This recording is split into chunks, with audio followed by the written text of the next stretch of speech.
শুভ সকাল বন্ধুরা। আজকে আবারও একটা নতুন ঝলমলে ব্লগে তোমাদেরকে অনেক অনেক স্বাগত। তো তোমরা সকলে কেমন আছো? আশা করব সকলে খুব ভালো আছো, আর আমিও অনেক ভালো আছি। তো আজকে বেশ সকাল থেকেই ব্লগটা স্টার্ট করছি তোমাদেরকে সাথে নিয়ে। তো তাই তোমরা প্লিজ স্কিপ না করে পুরো ব্লগটা দেখতে থাকো, আশা করছি তোমাদের ভালো লাগবে। তো সকাল সকাল ঘুম থেকে উঠে একটু খাওয়া দাওয়া করে নিয়েছি, মানে চা মুড়ি খেয়ে নিয়েছি মুখ হাত ধুয়ে। তো তারপর চলে এসেছি, অনেক জামা কাপড় একটু কাচাকুচির ব্যাপার ছিল তার জন্য। তো এগুলো হয়তো ঠান্ডা অনেক দিন আগেই কমে গেছে, কিন্তু তাও কিছু কিছু থেকে গেছে, কারণ যেহেতু মেয়ের স্কুল থাকে তাই সকালবেলায় আমার কাচাকুচিটা সব দিন করা হয়ে ওঠে না। তাই যেদিন আমি একটু ফাঁকা পাই সেদিন চেষ্টা করি এগুলো সব পরিষ্কার করে নেওয়ার। তো যাই হোক, মাঝে সাঝে তো প্রায় আবার ঠান্ডাটাও একটু করছিল, তো তার জন্য এগুলো একদম ভরে দিইনি, বাইরেই ছিল। তো এবার বেশ গরম পড়েছে, তো তার জন্য ভাবলাম এবার একটু ভালো করে কাচাকুচি করে এগুলোকে ভরে দেবো। তো তার জন্য আজকে এগুলো একটু কাচাকুচির দিকে চলে এসেছি। তাই এখন এগুলো সব মানে সার্ফ মাখিয়ে রেখে দিলাম, আর তারপর নিচে ঘরে এলাম। ঘরে দেখো বিছানা টিছানা সব তুলে পরিষ্কার করে নিয়েছি। আর একটা ওই যে মেয়ের গেঞ্জিটা ছিল, ওটা যেহেতু মানে রঙটা লেগে যেতে পারে কোনো কিছু, তো তার জন্য ওটা একমাত্র কেচে নিয়ে রেখে দিলাম। তো তারপর দেখো ওগুলো যেহেতু আমি ছাদে গিয়েছিলাম আর সার্ফ টার্ফ মাখাতে মাখাতে আমার বেশ গরম লেগে গেছে, তো তাই ভাবলাম ঘরে এসে চুলটা একটু আঁচড়ে গুটিয়ে নিই। তার কারণ এখন এই গরমের মধ্যে এই একটাই সমস্যা, কি চুলগুলো নিয়ে ভীষণ গরম করে। তো যাই হোক, গরম করলেও তো চুলটা তো আর কেটে ফেলে দিতে পারি না, তাই না? তাই একটু ভালো করে সুন্দর করে আঁচড়ে সুন্দর করে গুটিয়ে রেখে দিই। আর সারাদিন যেন আমার এইভাবেই চুলটা থেকে যায়, তার কারণ আর সারাদিনে চুলটা খুলতে বা আঁচড়াতে কোনো কিছুই করতে ইচ্ছে করে না। তো যাই হোক, এখন সেই প্রচণ্ড বিচ্ছিরি গরমটা যদিও শুরু হয়নি, তবুও বেশ রোদের তাপ বেড়েছে, তাই গরমটা বেশ পড়ে গেছে।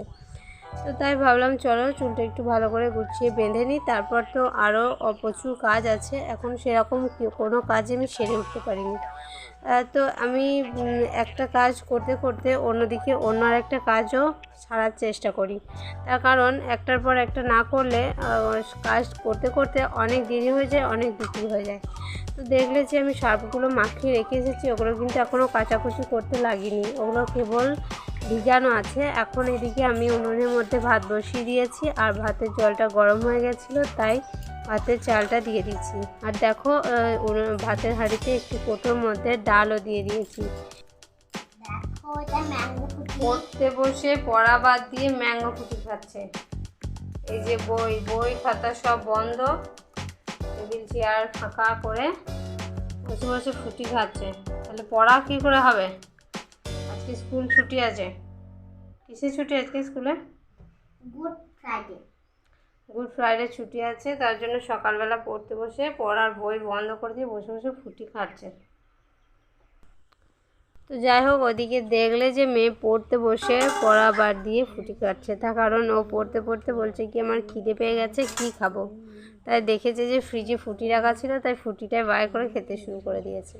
তো যাই হোক, এদিকে ভাতটা যখন চালটা দিয়ে দিয়েছিলাম জলের মধ্যে, ভাতটা কিন্তু ফুটতে শুরু করে দিয়েছিল। তার মধ্যে দেখো আমি ডিমগুলো ভাতে দিয়ে দিচ্ছি, তাতে ডিমটা সেদ্ধ হয়ে যাবে আর আলুগুলো সেদ্ধ হয়ে যাবে, তাতে রান্না করতে আমার খুব সুবিধা হবে, মানে তাড়াতাড়ি রান্নাটা হয়ে যাবে।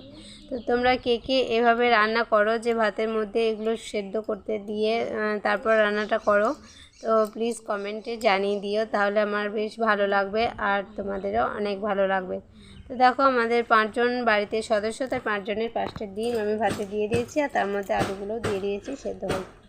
তো ওইদিকে ভাতটা হতে থাকা, ততক্ষণে ওই ভাতটা হতে অনেকটাই সময় লাগবে, আর ততক্ষণে আমি এদিকে চলে এসেছি এগুলো কাচাকুচি করতে। তো ওগুলো তো অনেকক্ষণ থেকে মাখিয়ে রাখা ছিল, তারপর আমি নিচে এসে ভাত বসিয়ে দিয়েছিলাম। তো তারপর ভাতে চাল, তারপর আলু ডিম সব কিছু দিয়ে ভাতটা ফুটতে দিয়ে এসেছি, আর তারপর এসেছি এদিকে কাচাকুচিগুলো করে নিতে। তো যাই হোক, আমার কাঁচা প্রায় হয়ে গেছে, আর এখন এগুলোকে ভালো করে কেচে মিলে দেবো। আর যেহেতু রোদের তাপটা অনেক বেড়েছে, তাই গরমে মানে প্রচণ্ড গরম লাগছে আর খুব কষ্ট হচ্ছে। তো যাই হোক, আমার তো মনে হয় শীতের দিনটা অনেক ভালো। যতই হোক ঢাকা ঢুকো নিয়ে থাকলেও অনেক ভালো লাগে, কিন্তু গরমের দিনটা খুবই খারাপ, আমার একদম ভালো লাগে না। তো তোমাদের কি এরকম কারো মনে হয় যে গরম ভালো বা শীত ভালো কি বর্ষা ভালো? যদি মনে হয়ে থাকে তাহলে অবশ্যই একটা কমেন্ট করো। তো যাই হোক, দেখো গরমের সময় কি হয়, যতই তুমি ফ্যানে থাকো বা যতই ঠান্ডা জায়গায় থাকো না কেন, তবু গরমটা যেন কমেই না, মানে সবসময় গরমটা করেই থাকে। কিন্তু ঠান্ডার সময় একটু সোয়েটার বা চাদর কিছু নিয়ে থাকলে দেখবে কি ঠান্ডা থেকে একটু বেশ আরাম পাওয়া যায়। যার সব থেকে বড় কথা, শীতের দিনে দেখবে খাওয়া দাওয়া করে ঢাকাঢুকি নিয়ে ঘুমাতে কিন্তু বেশ লাগে, কিন্তু সেক্ষেত্রে গরমের সময় কিন্তু সেটা হয় না। গরমের সময় না খেয়ে শান্তি আর না ঘুমিয়ে শান্তি, কোনো কিছুতেই শান্তি পাওয়া যায় না। তো যাই হোক, সেটা হলেও তো কিছু করার নেই, তার কারণ ঋতু পরিবর্তন তো হবেই, আর প্রকৃতি তো তার নিজের মতো ঋতু পরিবর্তন করবে। তো যাই হোক, হতে থাক, যেমন চলছে সেরকম চলতে থাক। আমার যেমন গরমটা ভালো লাগে না, হয়তো কেউ আছে যাদের হয়তো গরমটা ভালো লাগে। আর এই চাদর সোয়েটার এগুলো অল্প বেশ ভারী হয়, তাই এগুলো কাচতে না বেশ মানে কষ্ট হয়, অনেকটা দম লেগে যায়। তো যাই হোক, মোটামুটি আমার কাচা হয়ে গেল কষ্ট মষ্ট করে। তারপর আমি আবার স্নান টান করে পরিষ্কার হয়ে আবার চলে এসেছি এদিকে রান্না করতে। মানে যেহেতু ভাতটা হয়েছিল, দেখো ভাতের মাঠটা ঝরিয়ে আমি রেখে দিয়েছি, আর এখানে দেখো আলু টমেটো ডাল সব সিদ্ধ হয়ে গেছে। তাতে আমার রান্নাটা অনেক তাড়াতাড়ি হবে। তো ডালটা সিদ্ধ হয়ে গেছিলো, তো তার ডালটা একটা বাটিতে ঢেলে নিয়েছি। এবার তেল একটু পাঁচফোড়ন আর অল্প একটু হলুদ দিয়ে ডালটা ছুঁকে নেব। আর এই যে ডালটা কৌটোতে দিলে একটু গোটা গোটা হয়ে থাকে, তো ওটাকে একটু হাত দিয়ে গলিয়ে নিতে হয়, তাহলে ডালটা বেশ একটু পুরু পুরু হয় আর খেতেও অনেক ভালো হয়। তো চলো, ডালটা হয়ে গেছে, নামিয়ে নিয়েছি। আর তারপর এদিকে পরপর রান্না তো চাপিয়ে দিয়েছি। আর তো তোমরা চলো পুরো ব্লগটা দেখতে থাকো, আজকে কি কি রান্না করছি বা কি কি করছি। তো এখানে দেখো তেলের ওপর আমি কিছু টমেটো দিয়ে দিলাম। তো এখন যেহেতু হালকা গরম পড়েছে, তাই ঝোল ঝাল যাই রান্না করি না কেন, আমাদের বাঙালিদের অল্প একটু টক টক খাবার থাকলে খেতে খুব ভালো লাগে। তাই অনেকগুলো টমেটো আর এখানে কয়েকটা আলু ওই যে ভাতে সিদ্ধ করে রেখেছিলাম সেগুলো দিয়ে দিলাম। আর তারপর আমি এটাতে একটুখানি নাড়াচাড়া করে নিয়েছি নুন হলুদ দিয়ে, আর তারপর এটাতে একটু তেঁতুল গুলে দিয়ে দেব। তাহলে কি হবে, একটু টক টক ঝোল একটা হয়ে যাবে। তো এটা খেতে বেশ ভালো লাগবে, এটা দিয়ে ভাত খেতে। তো চলো আমি রান্নাটা শেষ করি, আর ততক্ষণ তোমরা পুরো ব্লগটা দেখতে থাকো।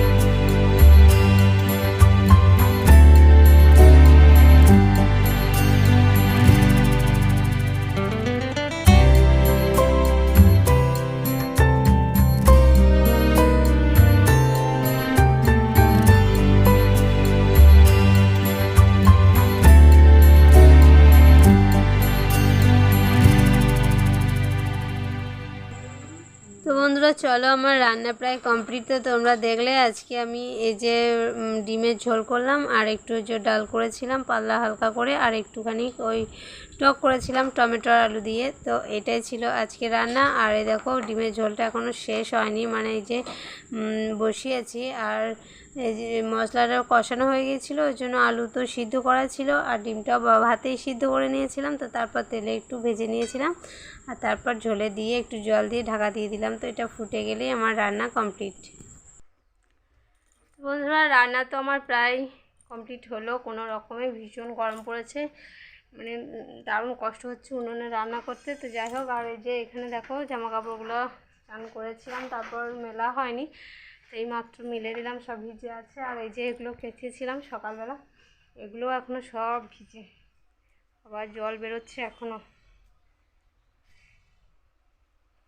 এগুলো সব এখনও ভিজে, দেখো জল বেরোচ্ছে।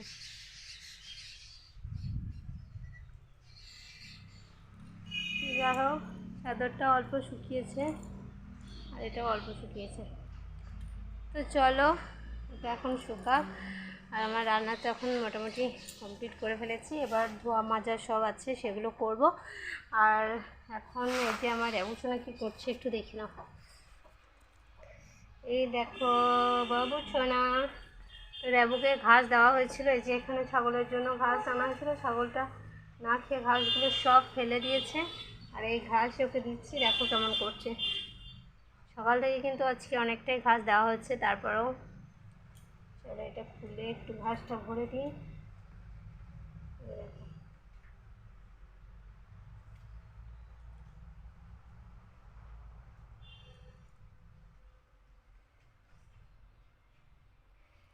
তো চলো র্যাবুসোনা খেতে থাকুক আর আমি একটু রেস্ট নেবো ফ্যানের বাতাসে।